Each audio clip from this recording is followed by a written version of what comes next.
हुजूर सल्लल्लाहु अलैहि वआलैहि वसल्लम का इरशाद, जिसका खाना पीना हराम हो उसकी दुआ कबूल नहीं होती।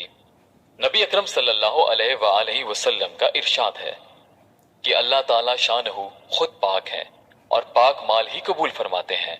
मुसलमानों को उसी चीज का हुक्म दिया जिसका अपने रसूलों को हुक्म फरमाया। चुनाचे कलाम पाक में इरशाद है, या अय्युहर-रुसुल कुलू मिनत-तय्यिबाति वअमलू सालिहा इन्नी बिमा तअमलून अलीम। सूरह मोमिनून आयत 51।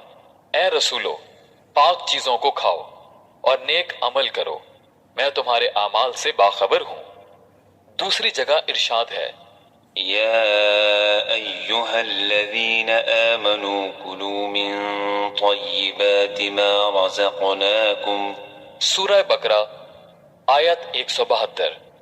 ए ईमान वालो, हमारे दिए हुए पाक रिस्क में से खाओ।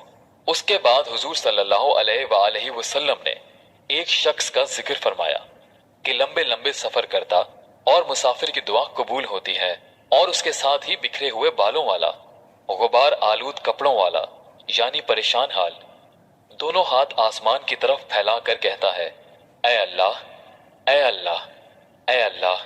लेकिन खाना भी इसका हराम है, पीना भी हराम है, लिबास भी हराम है, हमेशा हराम ही खाया, तो उसकी दुआ कहां कबूल हो सकती है।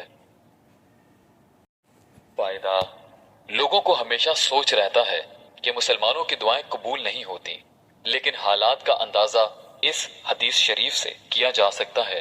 अगरचे अल्लाह जल्ले शानहू अपने फजल से कभी काफिर की भी दुआ कबूल फरमा लेते हैं, चाहे जाए कि फासिक की, लेकिन मुत्तकी की दुआ असल चीज है। इसीलिए मुत्तकियों से दुआ की तमन्ना की जाती है।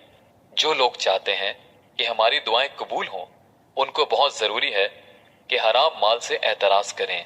और ऐसा कौन है जो ये चाहता है कि मेरी दुआ कबूल ना हो।